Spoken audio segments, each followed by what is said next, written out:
with Paladins recently going into Season 6 for 2023 and a brand new ranked season on the way and upon us.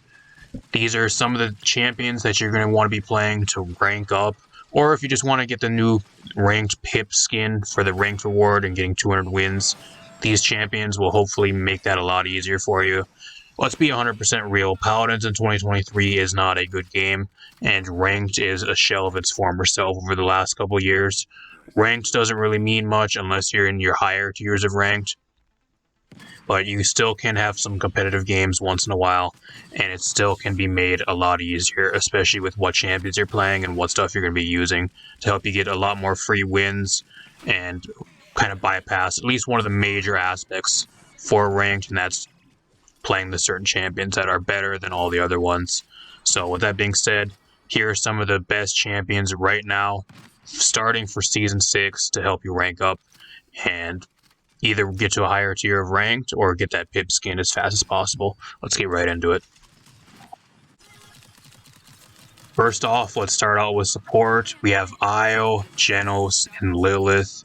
Io has been an incredibly good support for a long time now. She is incredibly fun to play, and if you want a really fun support to add to your arsenal, she is probably one of the best ones right now to help you rank up. Incredible heals, incredible versatility, and really solid damage. The only thing she kind of lacks is a solid ult, but it's still a lot better than some of the other support ults in the game. Overall, just a really solid pick right now, and Io is one of the most consistent supports in the entire game to help you rank up. Genos is also another great support. Being able to actually heal through walls is the main thing that makes him a lot better than some of the other supports, and really incredibly easy to play. With Luminary, you can keep an entire team fully sustained. He has a really good playmaking ult with through time and space, and very good survivability, being able to just run away and kind of move wherever you really want throughout the entire map really fast and pretty easily. And then last but not least, we have Lilith. Lilith is one of the newer supports of the game that got added within the last year. She has incredible survivability with how much health she's actually able to get with her blood health. She has incredible heals. She has one of the best supports ults in the game that gives your team uncauterizable lifesteal for a short duration. And the only thing she really lacks is consistent damage, but even then, it kind of just comes down to how well you play and how you really want to play her. She can still do a ton of damage and that type of thing as well. The main reason you're picking Lilith right now is just her incredible heals and her incredible survivability. And the ult being there, as good as that really is, just another added bonus. Overall, something you really want to be playing, and she's even ban worthy in some of your games, but overall, incredibly good support right now that you really want to be playing.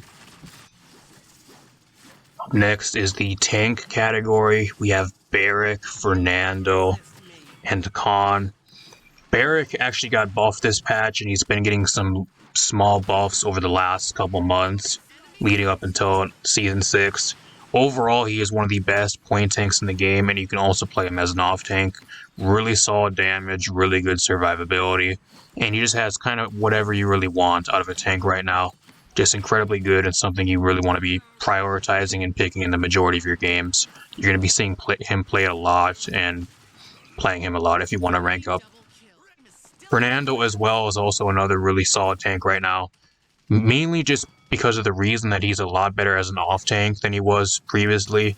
He can actually play a really solid point tank, and the versatility of being able to play a really aggressive off tank and that type of thing right now. He has really solid damage, pretty damn good survivability, and a really, really good ult with the Immortal that can prevent your team from dying when used correctly. Just an incredibly good tank right now, and he can just do everything really well, whether it's being a point tank or an off tank. And then we got Khan. Mainly going to be playing Khan as an off tank, but you can, in certain circumstances and certain teams, you can play him as a point tank, but mainly as an off tank. He's one of the easiest to play and best off tanks in the entire game, just with how easy he is to play. He has really good damage for an off tank. An ult that's pretty much a free kill if you land it most of the time. Whether you throw the person off the map or you let your team get the kill for you once you grab them. And overall, just really solid survivability with the battle shout and being able to just kind of get out of situations that you shouldn't really be in a lot easier than some of the other tanks. Incredibly good tank right now, and if you want a really to play, but really fun off tank, Khan is definitely something you want to be playing right now for Season 6. Up next, we got the damage category. We are going to have Tyra, Cassie, and Victor for the DPS. Victor's always been great. He is one of the best, easiest to play DPS in the entire game. Whether you're new to Paladins or you're a veteran player, you can make them work pretty much the same. 3 viable talents that are all pretty solid. Kind of just a really straightforward champion that just does its job incredibly well. Really solid ult, really consistent damage. Just everything you really want out of a DPS, and not really too difficult to play. Just mainly for your majority of players. Tyra is also another DPS champion that's incredibly good. 3 incredibly good viable talents with the Burn Monster, Mercy Kill, and Hunting Party all being incredibly good.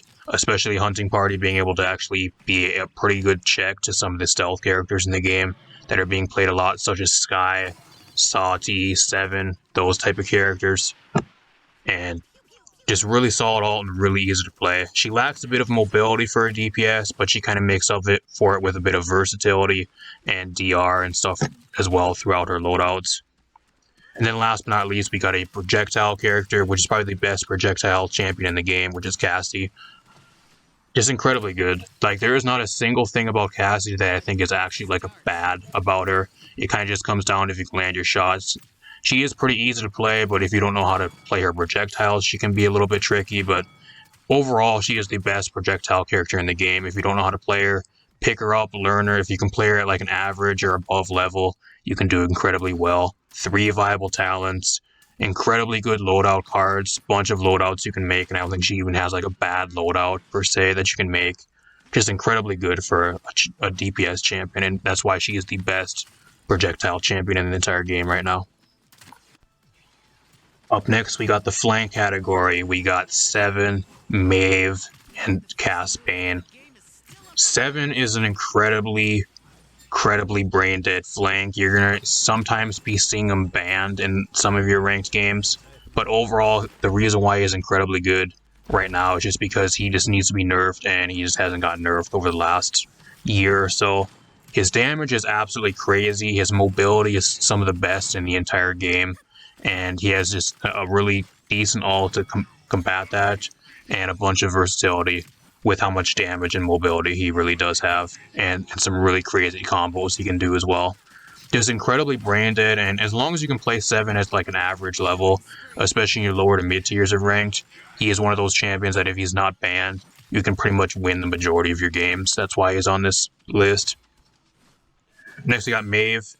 Maeve is incredibly good, really good mobility, and just probably one of the funnest to play characters in the entire game. At least for me, Maeve is one of my favorite characters, and I love playing her. She's great. Really solid damage. It has no damage fall off at all. She does the same amount of damage at any range. She has a bit of an arc on her daggers when you do throw them at longer ranges, but she does not have any damage fall off, which is something that is exclusive to her and not many other flanks actually have. Incredible mobility, a really solid CC ult with Nightmare. Just everything you really want out of a flank, and incredibly fun to play. So if you want a really fun flank to play, Maeve is definitely really solid right now. And then we got Caspian, which is a newer flank to the game.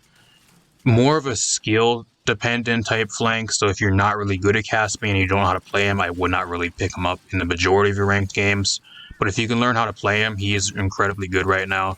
And he has incredible mobility, really good burst damage, and being able to just melt people in less than a couple seconds with the stun and damage type combos he can do.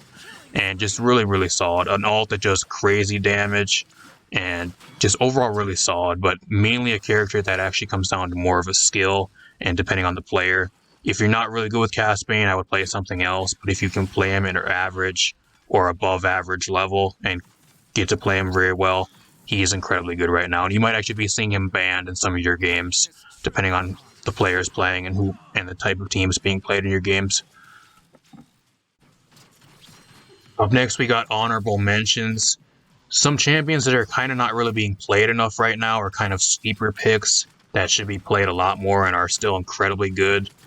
that I just couldn't really add to the rest of the list, but I still want to add them into the video anyways. We have Atlas, Grover, Leon, and Roxas. Atlas is a tank right now that you're only going to be playing as strictly as an off tank, but he is still one of the best off tanks in the entire game. If you like off tanks that just cause a bunch of chaos and disruption for the enemy team, then you're going to want to be playing Atlas. You need to manage your cooldowns and learn how to manage those and cycle your cooldowns effectively.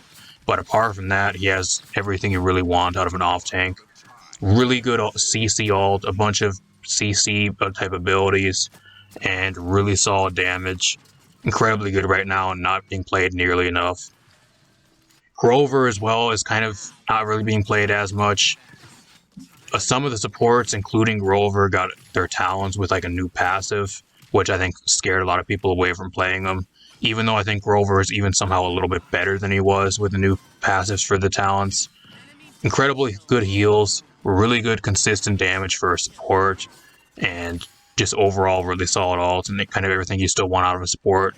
Not really seeing him played nearly enough, but I still think he's incredibly good. And if you really want to play Grover, he's still incredibly good and should be played in your ranked games. Leon is also another DPS that don't really see him play it as much, but more of a DPS that's kind of burst everybody down and kind of combo your abilities type of DPS and not really like a raw damage type of damage champion. If you like those type of damage champions, Leon is still incredibly good and she is still worth playing. She's really good, especially versus a lot of the teams and stuff that's being played right now. Being able to burst stuff down really fast and combo your abilities is really solid. Not really being played enough, and I don't see her being played enough, but I still think she's incredibly good. And then last but not least, we got Androxus. Androxus went from being probably the best flank in the entire game for like the last year to getting Curse Revolver reworked into Darkstalker, and people aren't really playing him enough, even though I do think Andro now is a lot more balanced than he was. The only thing they really changed is his damage. He just doesn't do as much damage as he did with Curse Revolver, but everything else is pretty much the exact same. A bunch of diverse loadouts you can make. I think Godslayer and Defiant Fist are really solid, and just a bunch of stuff that you can actually play with him, and he's still incredibly good. And there you have it. Hopefully this video helped you. If it did, let me know in the comments down below if there's some champions that you think should be in this video and are not included. Let everybody know and let me know in the comments down below. There's some champions I didn't include for obvious reasons, and some I did include for some other reasons. So just because your champion isn't in this video does not mean they are not good or that they are bad per se. But these are just the ones that are most consistent and the ones I've been seeing a lot more being played over some of the others, or ones that are just constantly banned that you'll never be able to play most of the time anyways. So apart from that, if you guys like this type of stuff, leave a like, subscribe, share the video. It really helps me out, especially if you are new. I also stream Paladins over here on YouTube as well, along with a bunch of other stuff like Overwatch 2, Splatoon 3, Apex Legends, and a bunch of other things. So if that does interest you, subscribe and stay up to date with the channel. Apart from that, hopefully you enjoyed, and I'll see you guys in a future video.